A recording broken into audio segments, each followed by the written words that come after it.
Hey everybody, it's Alex from Heavy New York, invading California for Namm 2018. It is day 3 and our first interview is with Billy of Powerflo. Thank you so much for your time, man. Good to be here, man. Thank you. Yeah, it's great to have you here. So the first Powerflo record is officially out now, and the record is incredibly badass. How has the recording for it been, and the record cycle been so far? It's been great. We, it was kind of like a really unthought out, unplanned kind of get together.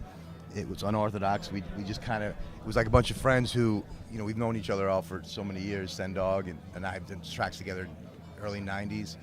We took Roy on their first tour.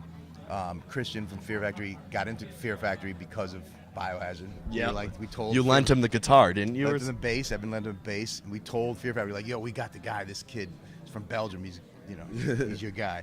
Anyways, and we all been friends for so many years. And so we would get together like on Sunday nights at my studio in LA in Gardena, and just kick out tracks, and that's it. That's awesome. Now it's like a real band. Yeah, and you guys sound like a real band live. Now, coming from Biohazard and Christian coming from Fear Factory and Sendog and all those guys, did you guys kind of want to start a fresh project, or did you want to like take everything you've done with your previous projects and kind of combine them all together? I don't really give it that much thought. For me as a writer, I'm always writing, and sometimes the songs that I'm working on, fit the band that I'm in at the time. It's just like they're not Biohazard, but there's this kind of style of that. So I don't really limit myself as a writer. And at the time, we just happened to kind of be on the same wavelength. Sen and Roy came in, and they were like, "Listen, we did these songs. We got a few demos of these songs." And we want to write with you, want to bring you in as a producer, as a writer. Are you down? I'm like, yeah, we're bros, and let's do something cool. And I played Sen some songs that I had done demos of.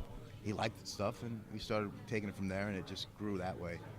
I think the not having any kind of limitations, like there's a certain kind of a flavor that I have with Biohazard that I love and that works well. So the songs that I write for Powerflo they're not Biohazard songs, you know what I mean? Yeah. Even though I'm the same writer, it's just a different vibe.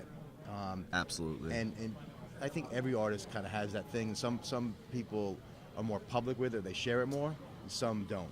Yeah, of course. You said your homies. Yeah. Those dudes, Candiria, yeah. Super talented guys. I know they have others music that they're into, yeah, and that they write and that they jam. Some bands, some artists like release it and let people know. Some people just kind of keep themselves and like, no, I'm just pure metal or I'm pure hardcore. Yeah. That's all I'm into. People are hardcore dancing at their shows and salsa dancing at the same time. Exactly. Powerful's got a mix of everybody. Yeah, I know. I almost got killed in the pit one time, and then I saw one guy in the pit like doing the worm. I'm just like, this is awesome.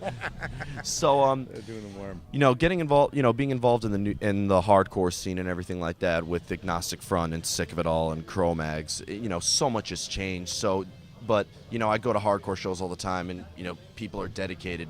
What's your take on the world of hardcore nowadays? It's the same as it was when I was a kid. Really? Yeah, it's awesome. It's great. Things change, things evolve, but the heart and soul is always there. And to me, hardcore has always been about, it's a way of life. It's just like a way of thinking, not really giving a fuck about what anyone else thinks. You like what you like, and that's it. Excellent. I had gone through some phases where I just was so into hardcore. That's nothing. If it wasn't hardcore, I fucking hated it. And sounds like hardcore. Yeah.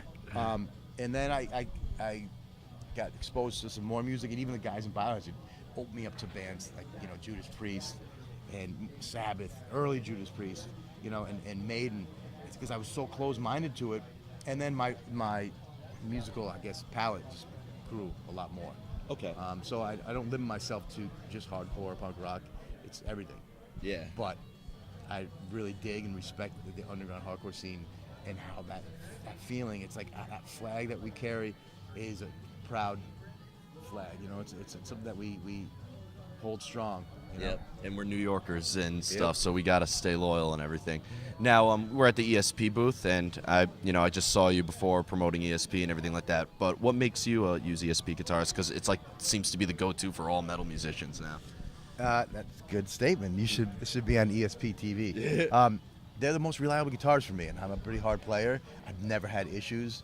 I love them. The model I play is an EC 1000, and it has an Evertune bridge. Dude from New York invented this bridge that stays in tune, and it's fucking awesome. Yeah, but New York, we're good with bridges. Yep. Get it? Bridge and tunnel. So before we go, before we go, can we be expecting any tours from Powerflo or any new music coming out? Yep, we're in the studio. I'm writing right now. We're working on new stuff, and we're hitting the road in a couple months. Excellent. Yep. Well, I want to truly thank you so much, Billy. Everybody, Billy from Powerflo, pick up their newest record. Catch them coming up on tour very soon. Alex from Heavy New York, Invading California for Namm 2018 at the ESP booth. We'll see you next time. Peace.